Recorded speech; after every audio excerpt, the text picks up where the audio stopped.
Por que que o invejoso não vai para frente? Porque o invejoso vive olhando para o quintal do outro. Ele não é capaz de administrar a própria vida, mas ele deixa que o outro, com seu sucesso, fique administrando a vida dele. O invejoso, na verdade, o que que ele é? É uma pessoa extremamente infeliz. Ele não consegue viver a própria vida porque ele quer a vida do outro. Ele não consegue construir a própria riqueza porque ele quer a riqueza do outro. Ele não consegue desenvolver os próprios talentos porque ele quer o talento do outro. Pelo amor de Deus. Todo mundo que alcança alguma forma de sucesso na vida será invejada. Agora, ela será destruída à medida em que ela parar para ficar escutando os invejosos. Não é verdade? Se a gente dá trégua àquele que tem inveja da gente, ele nos destrói. Não pare para ficar ouvindo aquilo que não vale a pena. Não fique colocando a sua atenção nas palavras de quem não tem consideração por você. É muito bom, gente, a gente receber palavras que estejam comprometidas com a gente. Eu só vou aceitar a correção fraterna de quem sabe colocar o que diz de maneira carinhosa e que não faz da sua conduta excessiva de correções. Eu não preciso disso, eu já tenho maturidade suficiente para saber os caminhos que eu quero trilhar. Agora, os amigos que estão próximos me corrigirão na medida certa. Eu não quero dar a alguma pessoa que é apenas conhecida a autoridade de ficar me corrigindo todo dia. Bem, será que parou para perguntar qual é a opção que eu fiz? Por que que eu fiz daquele jeito? Por que que falei daquela forma? Não. Às vezes a pessoa já vem com a correção pronta porque ela acha que ela já tem a totalidade do conhecimento a respeito da sua verdade. Não, muito obrigado. E às vezes o nosso erro, a nossa infelicidade nasce disso. Quantas pessoas você encontra infeliz, mas infeliz mesmo? Eu encontro essas pessoas. Elas estão profundamente infelizes porque elas começaram a colocar o ouvido delas numa parede em que ela só escuta inveja. Não tem aquela história, a gente colocava o copo para a gente escutar, o outro falando mal da gente? Olha que imbecilidade. Vê lá se eu quero ouvir o outro falar mal de mim agora. Eu não. Quero ouvir correções fraternas, isso sim. Agora, o outro falar mal de mim.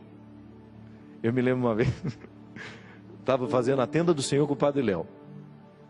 Aí eu estava falando assim, a gente estava dizendo, né, às vezes de pessoas que criam comunidade para falar mal do outro. E aí, ele falou, e você tem um trem desse? Deus que me livre de criar um espaço para o outro falar mal de mim. Já chega o que fala, e é verdade. Às vezes nós colocamos o copo na parede para ouvir o que o inimigo está falando de nós. Cuidado. Porque às vezes nós fazemos a escolha errada aí. Para que querer saber o que não vai edificar? Recorda-se dos 3 filtros de Aristóteles? Aquilo que você vai me dizer é bom? É verdadeiro? Tem utilidade? Então, se não é bom, se não é verdadeiro, se não tem utilidade, para que você acha que eu quero saber isso? A mesma coisa. Às vezes nós passamos parte do nosso dia investigando o que o outro falou ou deixou de falar de mim. Não. Muda isso. Se você tem esse hábito, começa a colocar atenção no que você pode. O que o outro fala de ruim de você, se não é para lhe edificar, esquece, não põe atenção. Não demore nem 2 minutos do seu tempo para prestar atenção naquilo. Nem 1 minuto.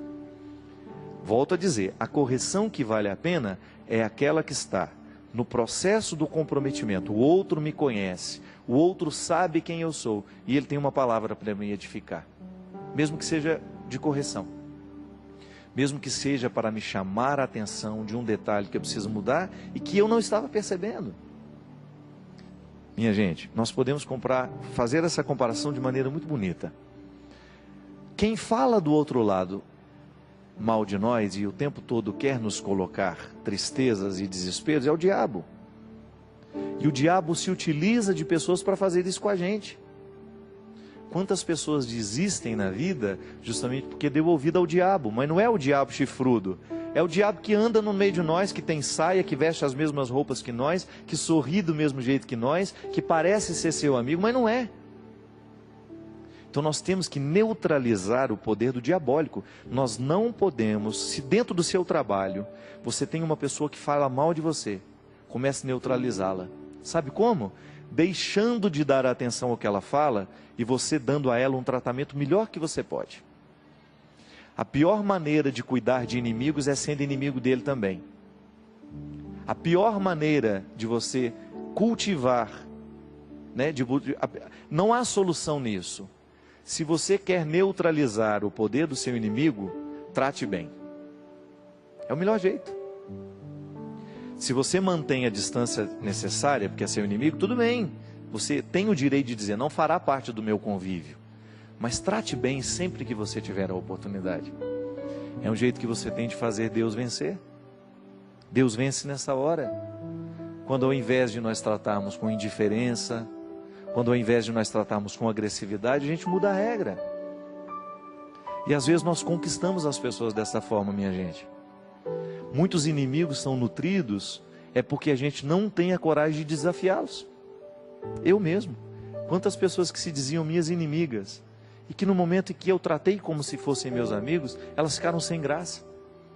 Às vezes dentro do nosso lugar de trabalho, a gente enfrenta essas coisas. A pessoa nos trata mal, inventa coisas sobre nós, e faz fofoca, e faz isso, faz aquilo. Você entrega a sua melhor parte. Não pode ser diferente. Para que dar a ela o que você tem de pior? Para ficar nivelado? Para ficar tão ruim quanto ela é? Não, não há necessidade disso. Deus tem que nos inspirar o processo da melhoria. E isso é salvação. Isso é cuidar. É o que Deus me convida, é o que Deus te convida, e que nós não estamos fora.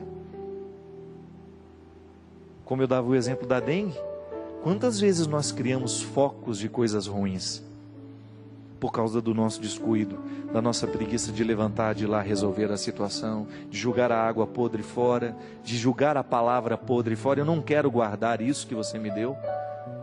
Eu jogo fora o que você vomitou em mim, eu não quero isso. Eu não vou guardar essa palavra de agressão, eu não vou guardar a sua agressividade, porque ela é sua. Ela é fruto do seu desequilíbrio, e eu não quero guardar isso dentro de mim. É direito meu, é direito seu, olhar nos olhos das pessoas que lhe agridem e dizer isso. Guarde a sua agressividade para você. Se ela é a sua pior parte, resolva-se com ela. Eu não tenho a obrigação de trazer para dentro de mim a pior parte, tanto é que você está jogando fora. Se ela fosse boa, você guardaria. Se você joga fora, é porque você não está satisfeito com ela. E eu não sou o lugar da sua miséria. Eu não tenho a obrigação de ser o depósito da sua miséria.